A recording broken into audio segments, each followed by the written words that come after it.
Alrighty. So, I am streaming. Let's see if Substack will pick it up. Come on, come on, come on. Is it gonna work? Yes. I believe I am live. Let me see if I can find the chat. Amazing. Hello. Sajad, hello, welcome in. I am testing out the live stream feature. Please let me know if you can hear me or not, because this is live streaming is one of those skills that I am just not quite used to yet.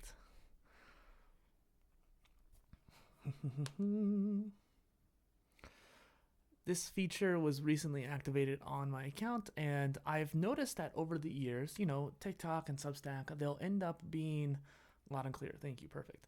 They'll end up having these new features that come out, and they'll test them for a short while. Like TikTok over the years, like gave me 10 minutes and then 30 minutes, and then randomly they'll give you like 30 or 60-minute limits and then take it away. And so over the last couple of years, that happened to me like 3 or 4 times, and I managed to upload an hour-long interview to TikTok at one point before I got that feature taken away. Now I guess I still have it. So if you upload via the TikTok website, you can actually upload a full length interview if it's under an hour at least. And I was actually able to do that this week. I had an interview on the channel and I was able to upload that. And going back to the Substack though, the Substack stuff is really interesting because over the years I've had multiple Substacks, but I never really put that much effort besides into the swimming one. And it's interesting because they have the podcasting feature, the video feature, and now this live stream feature all built into this one platform. And that's one thing that I was kind of hoping for from a lot of different tools. So WordPress can technically manage it if you were to put in like a dozen plugins. And then there's other tools like GhostCMS that's great for blogging and newsletters, but not the greatest for podcast and blogging. You can do one or the other. And then there's other tools like podcastpage.io that can do all three, but it's kind of expensive. It's kind of still iffy when it comes to the UI and UX, and it's just not well known. Substack is well known, well liked, and really overall, all these different tools, it doesn't matter if they don't work. So today I actually had issues with my last previous video post on Substack not actually going to YouTube, and the video post before that, the thumbnail didn't work. And so it's just interesting to think about the different features, and I hope that they keep working because that's what I'm putting a lot of my faith into with this series that I'm doing on this Content Polymath newsletter. So Jad, is there anything that like you want to ask me or talk about since you're here watching on the live stream? Not brought to you by Rise, but maybe I should talk to them. I'm going live from a desktop, and so I'm actually using Meld Studio, which is an interesting tool. It replaces OBS with a much more cleaner interface, and they have a lot of other kind of animations built into it. OBS is really powerful, but you have to set up everything from the smallest little details, and if you mess up any of them, it can really break your OBS. I've had issues with like the bitrate not being set right, and so I'd be jumping around on the video file. Meld Studio still has a lot of the same kind of quirks, but not nearly as much. And then there's like Streamlabs too, but I don't use them. And so I'm actually using a desktop streaming app that I already had set up. I just put the stream key and the stream URL into Meld Studio from Substack because I didn't want to use the phone situation. Trying to hold that up here or even using a mount just didn't really make sense to me. Good question. I'm kind of curious about the bitrate though. The bitrate's sitting around 4,000, which is kind of low, in my opinion at least. So going forward, no, I want to keep posting more videos and more content, but I wonder if I could get more traction if I were to do live streams. And then I can maybe write, if I talk about anything in here, Ecamm Live. Yeah, Ecamm though is Mac only, and I hate Apple. Sorry. I hear great things about Ecamm, and I know the team over there. I've talked to them at NAB conference and a lot of other places too. Actually, a lot of their partners are like partners with some same companies I work with. And so like the Ecamm team, the Ecamm partners, really awesome people. I just can't use the tool. Meld is new. I mean, it's been around for a few years, but it's like newly being like widely accepted and used. And because I know that there's been a few other tools on the market too, like not just Streamlabs, not just Ecamm. Obviously, StreamYard is a whole nother like messed up thing. Yeah, so John, I just anything. I actually put Linux on this mini PC, so I would rather use Linux than Mac OS.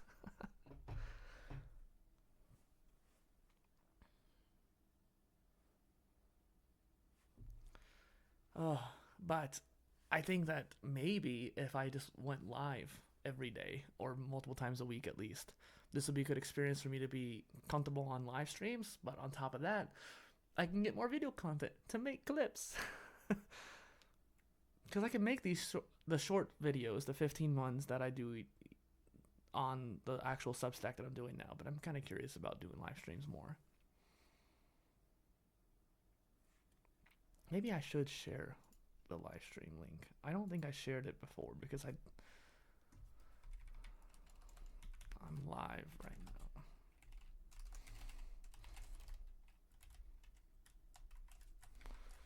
Oh, somehow the okay, that works. Very interesting. And it's also kind of interesting how it looks on the feed too. What are you working on today?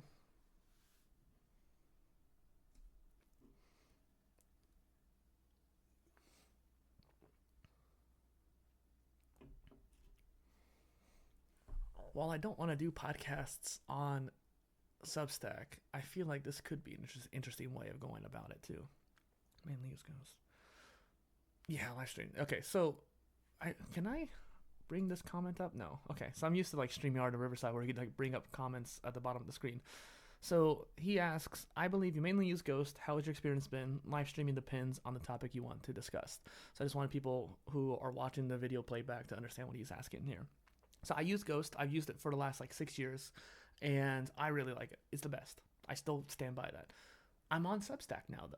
And so people might ask me like, why are you on Substack if you love Ghost so much? And my Ghost website is actually very interesting because I chose the theme specifically so I could host multiple newsletters and topics and niches all in one place. So the theme I chose was actually very deliberate and I had to go out of my way to find it.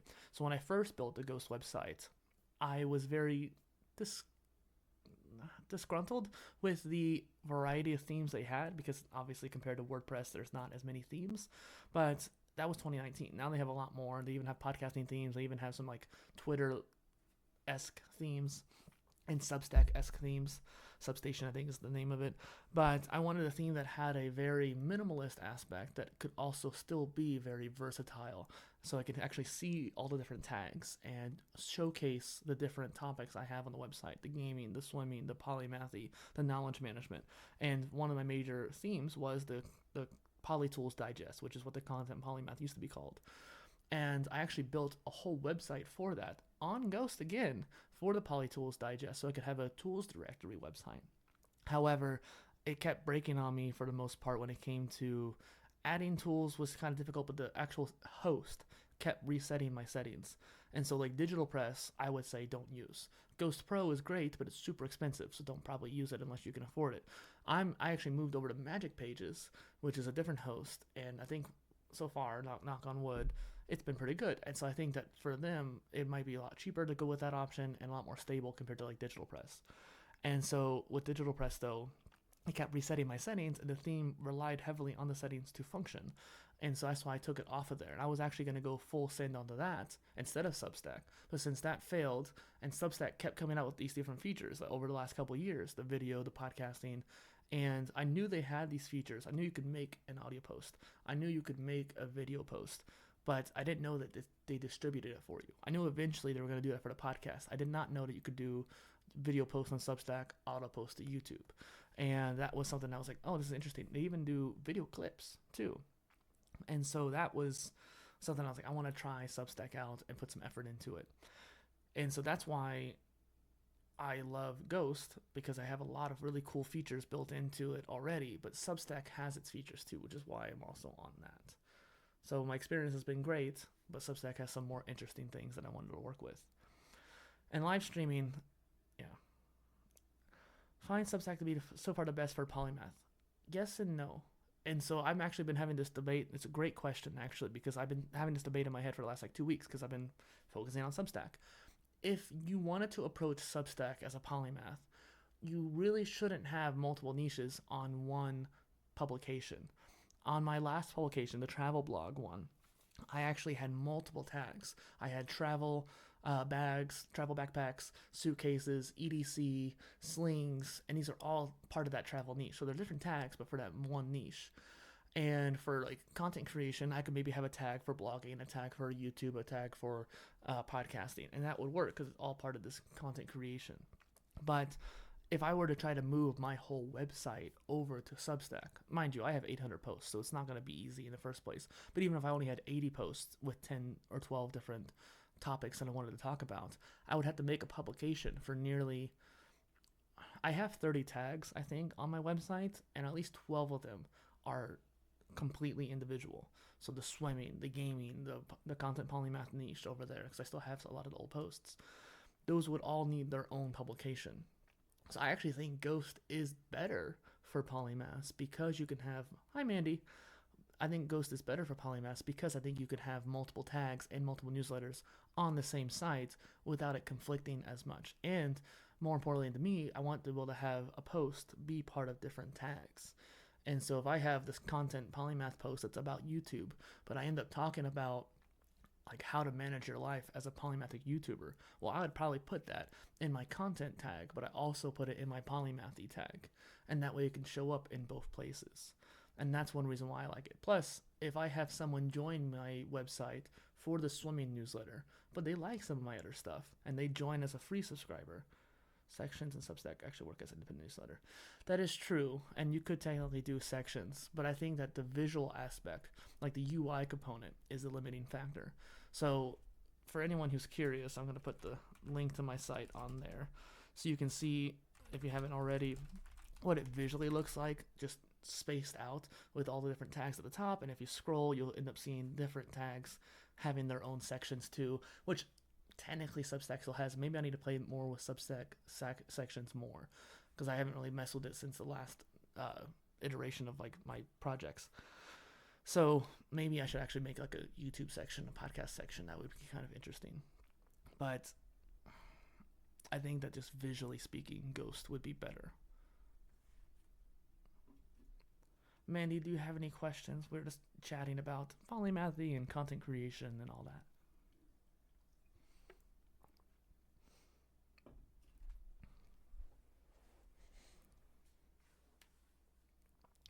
I knew that live streaming would be fun. Maybe I should put some music in the background. Of course, Sajad. You're welcome. Hopefully I'm saying your name correctly.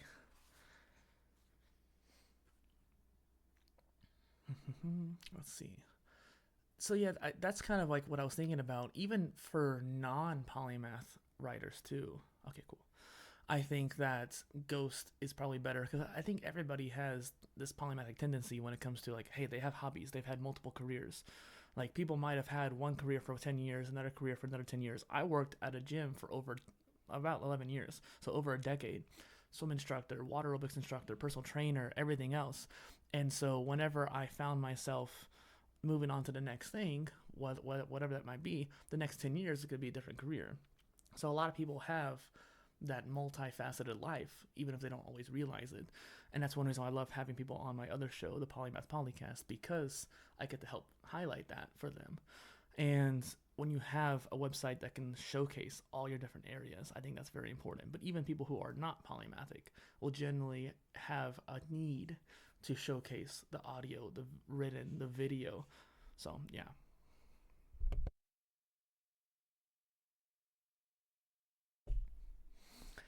So, yeah.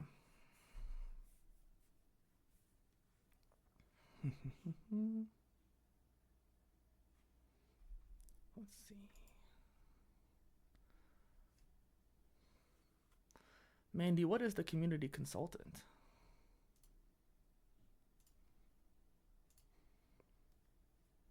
Grants management. My old mentor talked to me about grant writing a little bit back, my late mentor back in the day.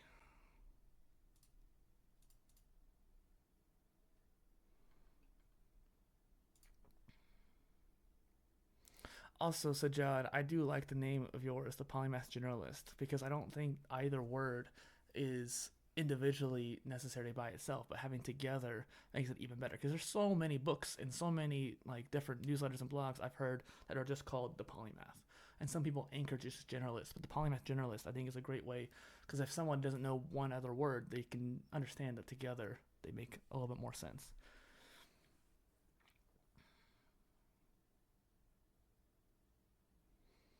Oh, one thing you might like, you discovered it. How did you discover it?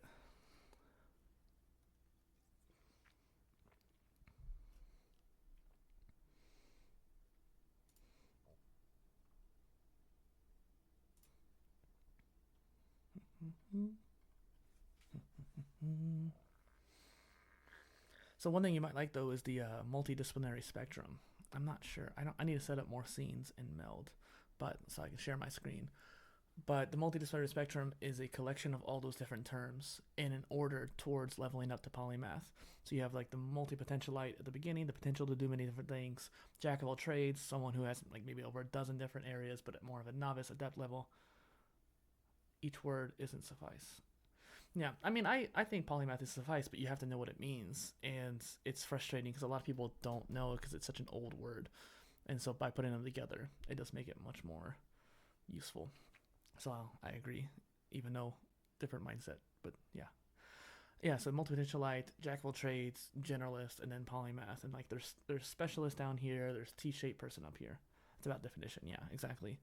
And so people don't necessarily realize that the definition of polymath isn't just like, oh, Renaissance person.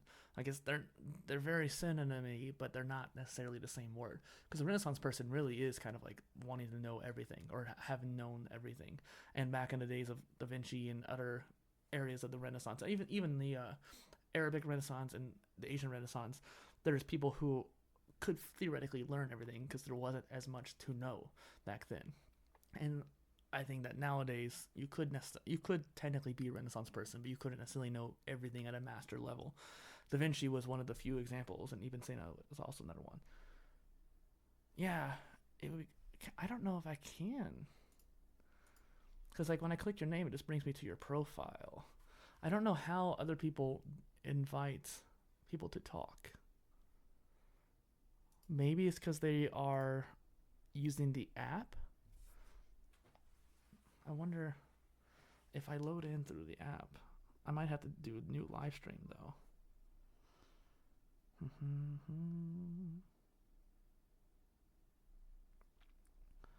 So I'm live right now, and you can even see it on here. It's funny, but yeah, I can't. I guess I'm just watching the live. I'm not actually participating in it. So maybe I should test out what it's like on the app too, because I think that's how people are getting invited. So one thing that might be useful to anyone watching is this tool. Theoretically, we could do it through here. Video Ninja, video.ninja, allowing you to set up a source, or like if you were to go in and join on Video Ninja, it would be streamed to my Meld Studio or OBS instance, or maybe even Ecamm, because I think you could just use it as a web viewer. And so basically it would record in the streaming software, but we would connect via Video Ninja. And that's probably the way to go about it in Substack right now. So yeah, I created the content polymath because I take a polymathic approach to content creation. I make content for video, written, and audio for multiple different niches. And so I really wanted to explore the polymathy aspect to content. I also wanted to relate this brand to my PolyInnovator personal brand more. And since that's about polymathy, it kind of bridges that connection a bit more. And one thing I love to do with this content polymath brand, used to be called PolyTools for a reason, the polymath toolkit, if you will, is because I came to conversations like this with just so many different tools. So if you gave me a problem, I would find some kind of tool solution for you, or even talk to you about like a verbal solution, perhaps. And so like it's just kind of funny, like if something like this comes up where we can't talk together, at least there's a tool that can help us do it the next time.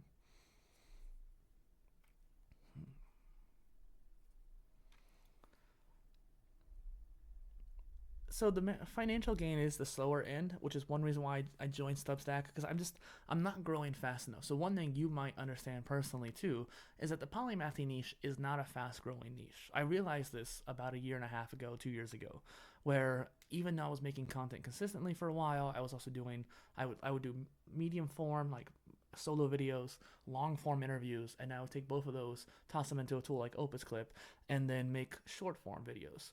And so I was posting a ton. I actually got 150,000 views on my channel last year.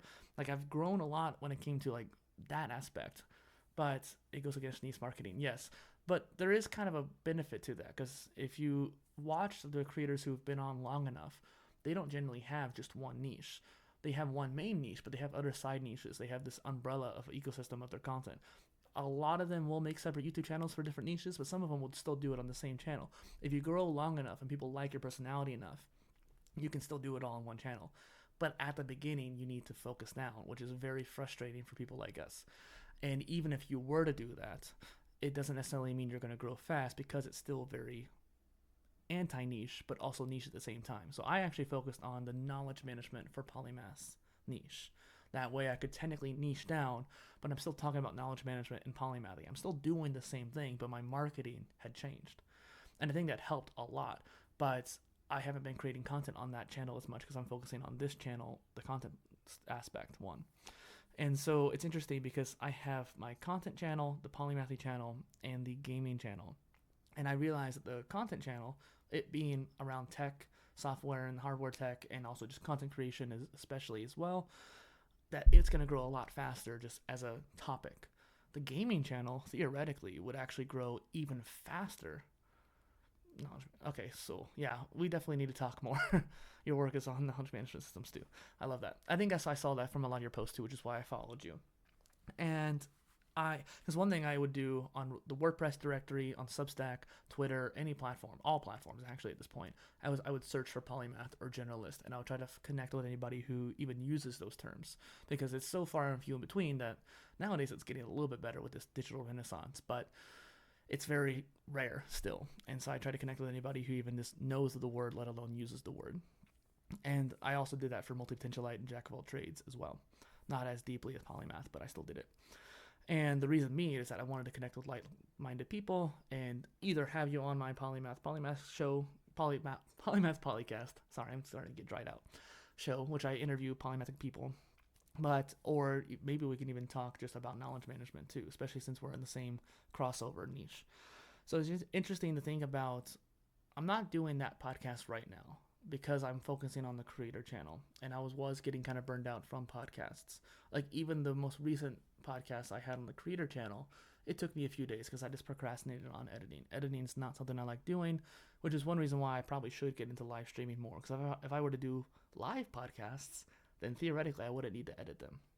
But live stream quality is kind of a limiting factor there, which is kind of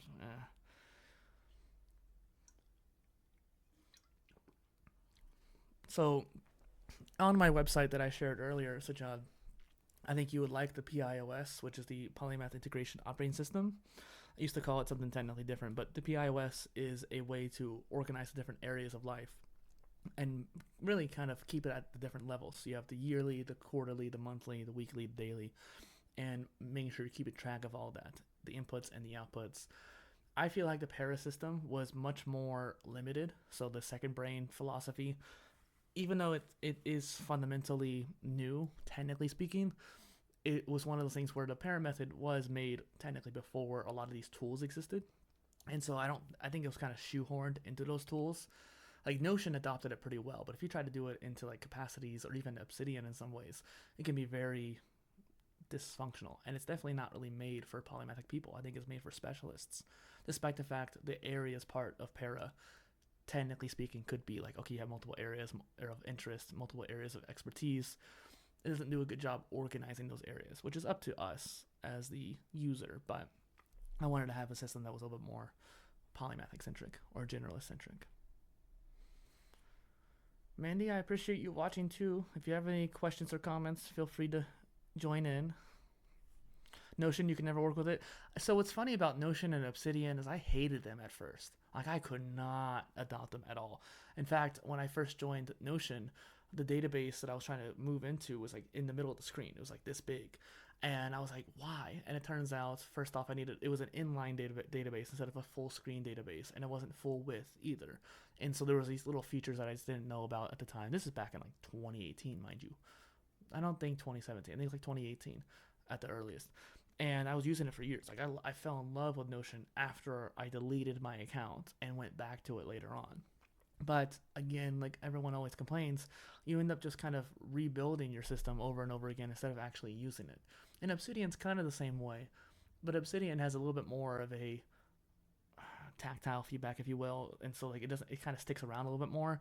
You can build your system with plugins with Obsidian, whereas with Notion you had to just kind of build from the ground up with different databases and the features built into it. And now with like Notion Calendar, it became a lot more attractive, but Notion Calendar still kind of is limited. I miss Cron Calendar, which is what Notion Calendar came out of. That one was pretty good. So in Obsidian, though, I was able to use a variety of plugins, like the Journals plugin, to have the different layers. So like I can have quarterly notes and yearly notes and monthly notes. And while I'm not using them as often as I should, at least having the option there at a much more effective calendar too is important. The small calendar, not the full screen calendar. There's still no good plugins for a full screen calendar on Obsidian. The idea of organizing a big life, though, that I think is what you and I have that interest in.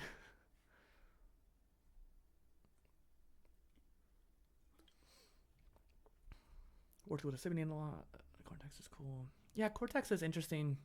Dan Coe came out with that, particularly for people like us that are content creators. I got early access to it eventually because I was like, I'm a polymath person and I talk about knowledge management. Like, I should be having access to it. Then, ironically, I never made any content really about it because I just wasn't very impressed with it at all. Which I'm sorry, Dan, I just wasn't. I think it's a lot better now, but I need to go back in and actually experiment with it. But now at this point, I've kind of just, yeah, exactly. Now I just kind of was like, well, I need to stop switching tools. I spent way too much time in 2023 moving between tools. I wasted like a whole month of the year because I had to painstakingly manually move every page and note into these different tools. I moved from Notion to Obsidian to Capacities. And then early 2024, I think I moved to Acrium, which was terrible. And then I finally realized, okay, Obsidian was the best out of all these. I moved back to Obsidian. I haven't really messed with Zotero too much, but I think a tool comes the second anyways, yeah. You were asking about monetization. So let me get back to that actually, because I kind of skipped over it because we got distracted. Monetization is interesting because I think that you need to take a multiple arms approach. As a content creator, you should not rely on just one stream of income, although you really do need to focus kind of on one at the beginning. So just like with your topic niche, you kind of need to have an anchor point when it comes to income. Like someone who I know is on TikTok, that person's income is mainly coming from the TikTok creator fund. So most of the income they come as a content creator, even though they do other stuff, is mainly from that TikTok fund. Now with TikTok being in the wind in the US, I'm not sure if it's still a great idea. But the point is a lot of their income comes from that. That's great. That's an anchor source. That means you don't have to worry about bills as much. And then you can focus on other streams of income. I really wanted to work on digital products, so I made a template for my PIOS system for Notion and Obsidian, and I put that on my Ko-Fi. It's a place I can at least host it. And then I have a Ko-Fi, right? So you can, tip money there, and that's really nice. I love it when people do that. I should actually probably put the link on the Content Polymath newsletter while I remember. And then the other thing is something along the lines of memberships. And so on my Ghost website, I definitely think the memberships are a little bit better in general than on Substack. You have a little bit more control, a little bit more ways of tagging and organization, which is really nice. On Substack, they have a lot of decent features too, though. And so I don't know how I'm going to monetize the Content Polymath newsletter as of yet, but I think that in the long run, I will create a separate series or maybe some sort of specialized posts that I could post like once a month, something like that, which is what my intention was on the Ghost site as well. And so there'll just be that pro membership on either one. That was one thing I was really focused on. And then I also really want to finish the books I'm writing, because of course there's multiple.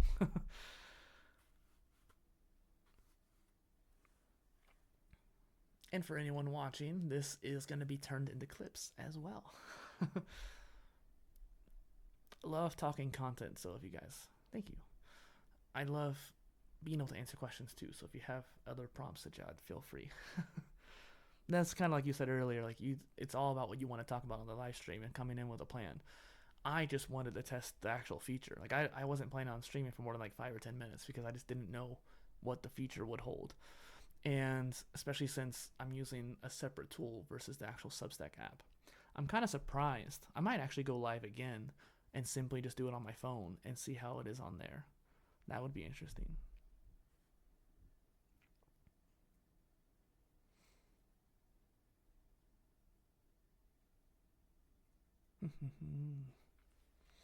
There's a content creator named Harris Heller who came up with this concept.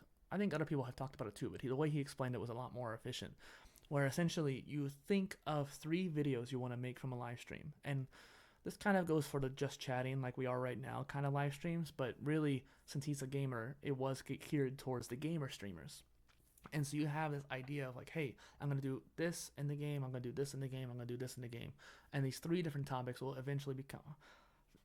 Nice to see you, Sajad. Thanks for joining in.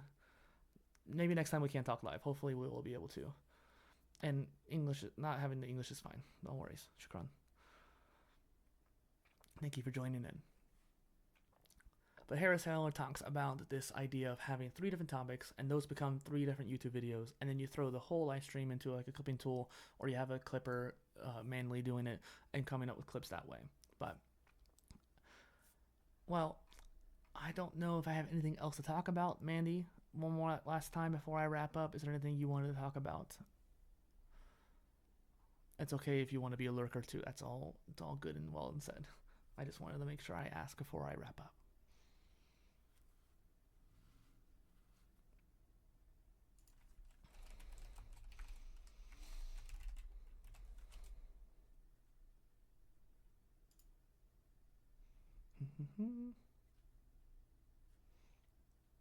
Goodbye.